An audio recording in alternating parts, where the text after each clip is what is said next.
Olá, amigos, tudo bem? Bem, espero que sim. Estamos de volta aqui para fazermos mais uma reflexão, né? Hoje nós vamos falar sobre esse sentido, né, de que é Deus, ok?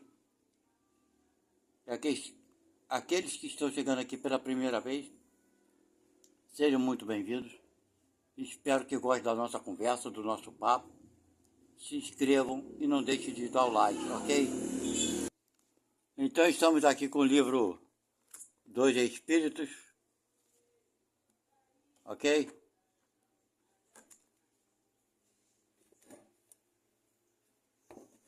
De Allan Kardec. E vamos entender um pouco mais sobre o que o Espiritismo fala sobre Deus, ok? E o capítulo desse livro é o capítulo primeiro, livro primeiro, tá vendo aqui, ó? Livro dos Espíritos, livro primeiro, as causas primeiras, capítulo 1, e falando sobre Deus. É interessante que Kardec faz as perguntas, né, e os Espíritos respondem. E Kardec não pergunta quem é Deus, né? Começa com a pergunta, que é Deus? O que é isso? Né? Porque as religiões, todas elas colocam como Deus um homem velho, de barba, sentando, separando, julgando, né? Isso é que a gente tem de informação de algumas religiões, não todas, mas a maioria delas sim, que vai ter separação, dia do juízo final e por aí vai. E vocês observam que no Espiritismo não é visto dessa forma. Você faz a pergunta, que é Deus? Ele responde, Deus é a inteligência suprema, causa primeira de todas as coisas. Ok? Então, a resposta que Kardec tem dos espíritos é essa. O espírito não fala que Deus é uma personagem, que é uma pessoa parecida com a gente, por aí vai. E ele faz a pergunta seguinte, que se deve entender por infinito? Infinito é aquilo que se desconhece, né? Não tem fim nem começo. É o desconhecido. Ele responde aqui, o que não tem começo nem fim, né? O desconhecido. Tudo que é desconhecido é infinito, claro. Aí ele faz a pergunta terceira. Pode-se dizer que Deus é infinito? Ele responde aqui. Definição incompleta. Pobreza da linguagem dos homens que é insuficiente para definir as coisas que estão acima de sua inteligência. Ele bota uma nota aqui. Deus é infinito em suas perfeições, mas o infinito é uma abstração, claro. Ninguém sabe o que é uma abstração. Dizer que Deus é o infinito é tomar o atributo pela própria coisa, ou seja, um desconhecido, né? É definir uma coisa que não é conhecida, claro, o infinito, por outra coisa que também não é, que é Deus, seria ele também infinito. Então nós temos uma ideia do que vem a ser Deus. Mas a doutrina espírita ela não define exatamente como Deus é. A doutrina nos dá uma ideia daquilo que ele não pode ser. Por quê? Vamos ao que interessa agora a nossa ideia sobre do que é Deus. As pessoas esperam, né, muitas, e as religiões também, esperam que quando você morrer, vai se encontrar com Deus, vai chegar lá, Deus vai ter um papo com a pessoa, vai falar, meu filho, tu errou aqui, tu errou naquilo, tu fez isso. Então, isso é uma ilusão. Por quê? Deus é apenas luz. Apenas não. É uma luz que nós desconhecemos. Essa luz poderosa que criou tudo o que conhecemos é uma inteligência suprema. Isso é Deus. Agora, as religiões, cada uma pintou Deus ao seu gosto, né? Tem gente que fala que Deus veio conversar com Moisés, né? Mandou uma mensagem para fulano, etc e tal, conversou com Beltrano. Isso é impossível, minha gente. Porque a capacidade nossa espiritual ainda é muito pequena para podermos compreender melhor do que é Deus, né? De como as coisas são na sua essência, como foram feitas, etc e tal.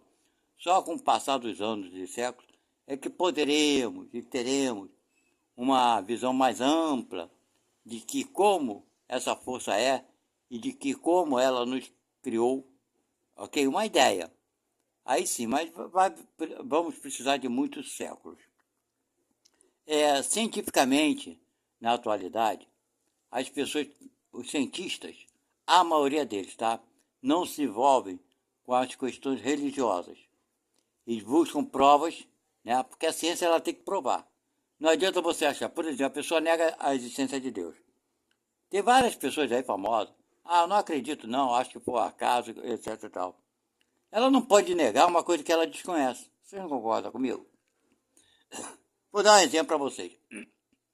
Eu posso dizer que lá do outro lado do mundo, do Brasil, né? Eu posso dizer para vocês que na Europa não existe uma planta que produza maçã, uma macieira. Eu posso garantir isso para vocês? Eu posso supor, posso imaginar. Ah, lá não tem por causa do clima, por causa disso. Posso supor. Mas posso afirmar? Seria leviandade de mim afirmar uma coisa que eu desconheço, que eu não tenho como provar.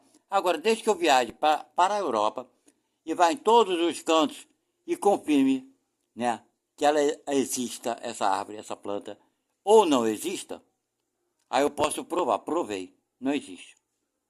Então esse fator, ou esse fato de dizer, eu não acredito por minha convicção, é a mesma coisa a pessoa falar, eu acredito que Deus seja assim um assado, por minha convicção. Deus é um homem sim de barba, ele vai sentar, vai julgar, ele que manda aqui nessa parada. Bem, você pode provar isso? Não, só acredito. Então, fica na teoria, não na prática. Então, gente, a pessoa simplesmente dizer que não acredita em algo, ou que acredita, da forma que ele acredita, não basta, tem que ter prova, ok? Então a ciência é muito interessante, que ela não se baseia em religião. Qualquer tipo de religião, ela não se baseia em religião nenhuma. É claro que ela talvez alguns cientistas se preocupem com algumas informações que vêm no meio religioso e procurem investigar alguma coisa nesse sentido. Não para confirmar se aquela religião está certa ou errada, mas sim para confirmar se realmente tem alguma coisa que lhe interessa para a ciência. Não para dar autoridade para aquela religião, afirmar que ela esteja certa ou errada. Essa não é a questão, nenhum papel da ciência. Ela está sempre buscando respostas por aquilo que desconhece. É uma coisa natural. Aliás, nós seres humanos também fazemos isso, né? Queremos respostas de muitas coisas. A gente estuda, quer resposta, né? Para botar em prática na nossa vida. Isso é da natureza humana, natureza essencial do espírito. Não é exclusividade do nosso planeta, ok? Então, a questão se Deus existe ou não existe, baseia-se num princípio. Toda causa inteligente promove um efeito inteligente. Causa e efeito. Uma coisa que não tem inteligência, ela não pode ter efeito inteligente. Pode. Você compra um sofá e põe na tua sala. Vai te produzir algum efeito? Ele vai se mudar de lugar? Ele vai ficar estacionado no mesmo lugar. Não tem efeito. Qual é a causa? É uma matéria inerte. E vai se permanecer inerte. Uma rocha, uma pedra é inerte. Ela vai se permanecer inerte. E ela não tem o quê? Não vai ter efeitos. Vocês estão me entendendo? Não vamos polemizar, falar sobre efeitos da natureza, que aí são outras coisas. Mas, enfim. Então, todo efeito inteligente, claro que teve uma causa inteligente. Então, se o universo foi criado por uma vontade, e o universo ele é todo harmonioso, embora tenha muitos homens que falam besteira, né? Falam que o planeta Terra está passando por isso, que não tem harmonia, o planeta Terra está em transformação. Da mesma forma que uma criança nasce. Ela sabe andar quando nasce? Sabe falar? Não, não sabe. Ela vai cair, vai cair. Vai ralar o joelho, vai machucar a mão, né? Vai se ralar, vai se machucar, mas está no processo. Quando se torna um adulto, vai cair por outros motivos. Não por falta de habilidade, mas por outros motivos, né? Por ter tomado caminhos errados. Por exemplo, eu vou escalar uma montanha, eu vou cair. Vou cair não, tenho probabilidade de cair. Se eu estiver na minha sala vendo televisão, não tem como cair. Tem. Então, é questão das nossas escolhas, do caminho que fazemos. Ok? Então, a natureza é reflexo. Nós somos praticamente reflexo da natureza. Ela vai se aprimorando cada vez mais. Como uma criança, vai se aprimorando até se tornar um adulto. Né? Ter ciência do que pode fazer escolha, do que pode fazer, etc. Fazer escolhas. Não é verdade? Então, a natureza também tem esse processo. Ela vai crescendo e vai passando pelas transformações da natureza, que é a coisa natural de qualquer planeta do universo. Cada um passa por sua fase, né, de transformação. Isso é um processo natural. E seus habitantes, claro, vão passar pelas transformações necessárias. Então esse é um fator. Então Deus, quem criou tudo isso aí? Com todo esse equilíbrio que existe? Pois é, né? Foi o homem? Não, não foi. Acaso? Bem, acaso é acaso. Acaso não tem inteligência. Ora, se não tem inteligência, não pode ser causa de nada. Ou pode? Se o acaso não tem inteligência, ele não pode ser a causa de nada. Se ele não tem inteligência, ele não vai produzir nada. O acaso é alguma coisa que não existe. É abstrato. Não é verdade? Então sabemos, tendo esse princípio, de que alguma força que nós ainda não conseguimos compreender criou o universo, isso é Deus, é essa força. Não um homem de velho. Por isso que muitas pessoas começam a frequentar determinadas religiões e depois acham absurdo, né? Essa ideia de um Deus que veio aqui, falou com Moisés, falou com fulano, fez isso, fez aquilo, e está aqui bajulando e dessa forma, né? A cada um de nós, de coisa e tal, coisa que é pouco provável. As pessoas, quando veem a miséria e a fome, né? As dificuldades, os crimes, os assassinatos e por aí vai, essa violência toda, desacredita de Deus. Ó, se Deus está aqui, como é que deixou, não é verdade? Aí começa a questionar. Aí se afasta da religião, não quer saber mais não. Não, Deus não existe. Mas ele não questiona. A pessoa quando se torna um ateu, né, não é do nada, tem seus motivos, é claro, é porque ele não questiona mais profundamente o motivo das coisas, as causas que geraram esses efeitos, que é a miséria, que é a fome, que é a guerra, que é a maldade, que é o crime. Ok? Então, mas Deus está aqui, conforme falei, bajulando todo mundo, não está. Não está. Quem pensa assim está enganado. Mas Deus deixou, né, as ferramentas necessárias para nos proteger e nos amparar. Porque é impossível, vejamos bem, você como pai ou mãe, né, tem seus filhos e etc e tal, raros são os pais que querem o mal para o seu filho, para os seus filhos. Os pais, geralmente, por uma pequena moral que ele tenha, ele vai proteger seus filhos, não é verdade? Ele vai querer o bem-estar desse filho, vai querer que esse filho cresça e tenha uma vida mais saudável, com menos problemas, menos aborrecimento. Vai fazer todo o possível. A maioria dos pais são assim. É claro que não vamos esquecer que tem aqueles que abandonam seus filhos, etc e tal. Mas esses são, ainda bem que é um número menor. Porque se o número fosse maior desses casos, né, a população não teria crescido tanto, né? Enfim, teríamos mais mortes do que nascimentos, não é verdade?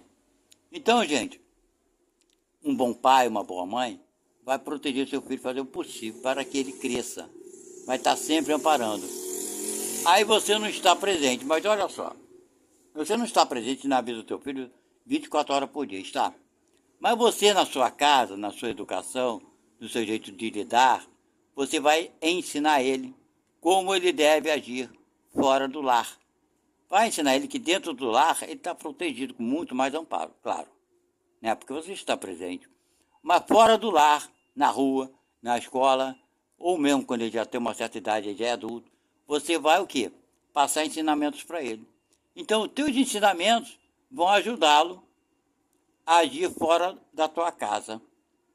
E quando ele errar, ele vai ver, se eu tivesse feito do jeito que meu pai e minha mãe falou, teria dado certo, fiz do meu jeito, deu ruim. Então, assim, você mesmo não estando presente do lado do seu filho naquele momento, você está presente nos ensinamentos que você deu, na mente dele. e ele vai segui-los ou não. Assim é Deus para... Aí você pode dizer, eu estava presente no momento difícil do meu filho, na hora da decisão dele, ele escolheu outra coisa. Se ele escolheu, nada posso fazer. Ele vai passar pela nova experiência, que ele fará, de alguma forma, crescimento, lhe trará crescimento moral, isso é inevitável. Por pior que seja a experiência, ele vai crescer, vai aprender. Ou a dar valor àquilo que deixou de lado, ou, né, pelo sofrimento não vai repetir o erro. Mas você estava presente de que forma? Em pensamento, em ensinamento. Assim Deus está presente na vida de todos nós, na essência, porque somos o quê? Filhos do Criador, dessa energia máxima.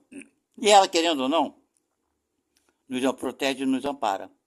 E como nós saímos do caminho de vez em quando, fazemos alguma besteira, sofremos a consequência. É castigo de Deus? Não, não é. Ele nos disse, não faça isso. Disse aonde? Na nossa o quê? Consciência. Intuitivamente nós sabemos sim, quando algo não devemos fazer, e assim mesmo fazemos. Intuitivamente sabemos disso. Mas preferimos, né, agirmos com rebeldia. E não aceitar, né? Não é aceitar por medo de Deus, que ninguém precisa ter medo de Deus, mas aceitar pela lógica. Então, gente, é pela lógica, exatamente pela lógica, que podemos afirmar que Deus existe. Porque a causa principal gerou o efeito que nós admiramos, que é o universo. O planeta Terra, diversos outros planetas, né? Uma galáxia, são diversas galáxias, são milhões, bilhões, trilhões de galáxias, de sistemas solares, ok? E vida por toda parte. Já imaginou se Deus criasse tudo isso aí? Né? Outra coisa que tem gente que pensa que só existe vida na Terra. Vou explicar uma coisa para vocês. Se você fosse um criador, mesmo esquece a tua falta de perfeição. Vamos supor que você tivesse esse poder e quisesse, eu vou criar um mundo perfeito. Vou criar diversos mundos, diversas galáxias, que é o que nós temos, né? E por tua vontade tu cria aquilo tudo. Aí você fala, cara, ficou lindo, maravilhoso, eu estou aqui sozinho, sentado, vendo isso tudo. Eu preciso botar vida nisso aí.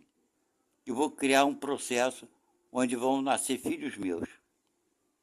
Então ele, por sua própria vontade, ou você, cria os seres humanos, os espíritos, para habitar esses mundos todos que você criou. Vou botar nesse planetinha aqui, vai ser ser humano desse jeito. Naquele ali eu vou botar desse jeito, naquele ali vai ser assim, naquele... Você vai populacionar esses universos, esses planetas todos. E vai dar a eles o quê? Condição de quê? São seus filhos. Vão precisar aprender a falar, a andar, a caminhar, né? E cada passo que ele der, ele vai ter um crescimento na minha direção. Que um dia ele vai vir, chegar a mim e falar, pai, agora te conheço. Então, gente, você faria isso? Você não iria criar um universo, uma porção de galáxias, planetas, estrelas, satélites, diversos astros, para nada. E botar a vida só num planetinha chamado Terra. Seria um grande desperdício, né? Se você quisesse isso, você criaria só um planeta, né? Botava um solzinho ali para ver o tipo de vida que há aqui na Terra. E criaria só um sol e um planetinha, tá bom. Não é verdade? Você não criaria o restante para nada.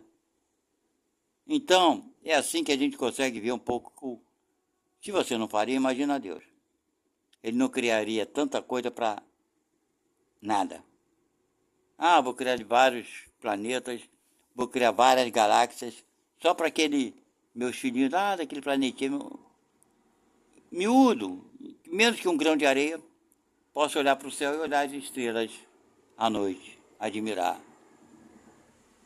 Seria um Deus bem pouco criativo, né? se assim podemos dizer. Sim, seria um Deus com pouca criação. Então, gente, Deus não é um ser conforme imaginamos ser, que seja, né? Um homem velho, de barba, é uma energia que nós ainda não conseguimos compreender.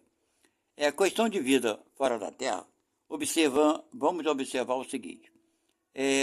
Nós aqui na Terra, nós temos os seres que vivem dentro d'água e fora d'água. Mas vamos supor que não existe ser nenhum dentro da água. Vamos supor que o nosso planeta Terra só existissem os seres fora da água, né, que somos nós, os seres terrestres. E se alguém entrasse na água, morreria afogado de alguma forma. Então nós jamais iríamos descobrir, né, que existe sim a possibilidade de existirem seres dentro da água. Vocês estão me entendendo? Então, isso não ocorre no nosso planeta. Nós temos seres que vivem através, né, de retirar oxigênio do ar, não é verdade? São seres terrestres. E temos animais que vivem dentro da água, que tiram o seu oxigênio da água, do H2O. Filtra através dos seus órgãos, guelras e por aí vai, filtram e tiram oxigênio que vai para os pulmões dele. Um processo diferente do nosso, dos terrestres. Mas lá estão esses seres, bem diferentes da gente, mas que sobrevivem dentro d'água.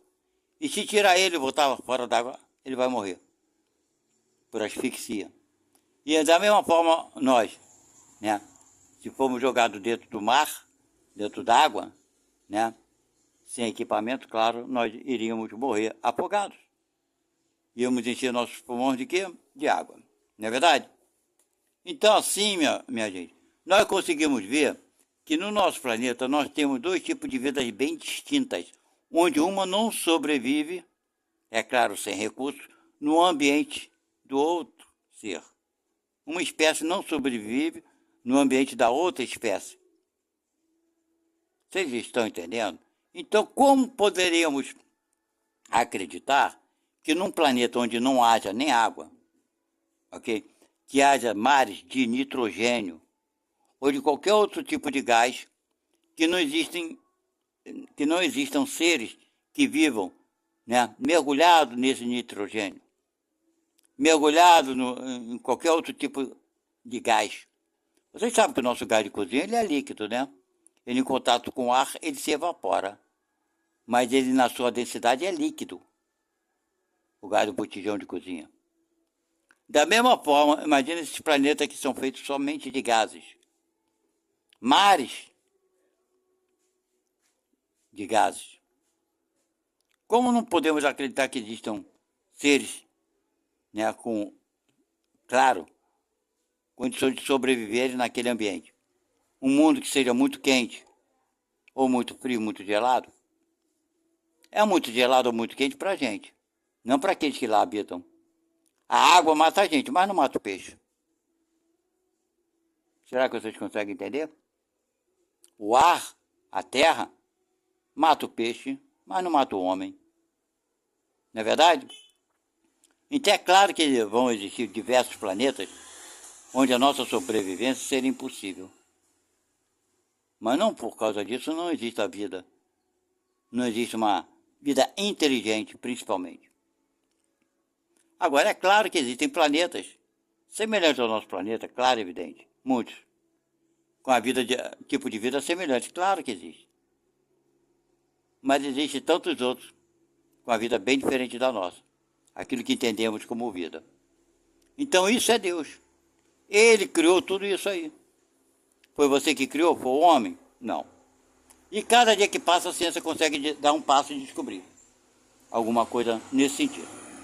Nós temos na atualidade, alguns cientistas há pouco tempo atrás fizeram uma experiência, vieram estudando, né, sobre o que é espírito, ou alma, né? Tem gente já inventando novas teorias sobre alma e espírito, hein, gente? Cuidado com isso aí. Eu vou explicar para vocês. Alma e espírito é a mesma coisa. Não tem diferença alguma. Dentro da doutrina espírita que começou a diferenciar né, o espírito da alma pelo seguinte, vou explicar para vocês. Espírito, dentro da doutrina espírita, é denominado quando nós desencarnamos.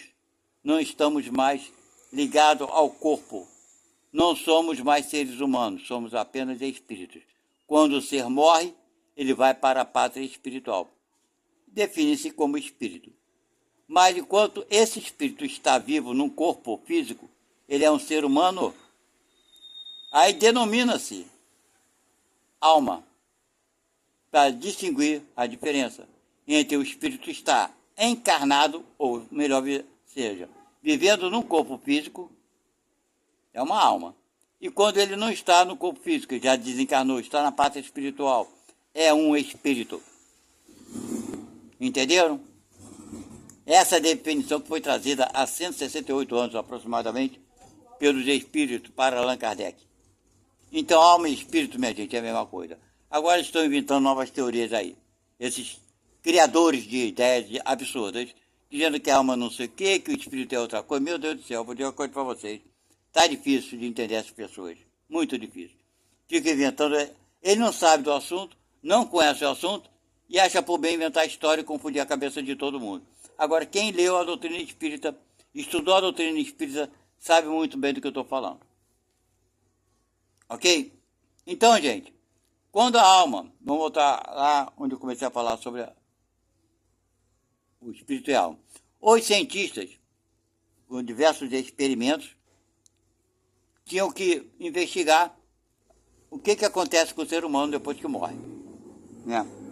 Em si. Investigando, eles fizeram experiências e descobriram que, quando o ser humano desencarna, seu corpo perde um certo peso. Isso não foi feito botando numa balança safada, sem vergonha, essa balança vagabunda. Isso foi feito dentro do laboratório.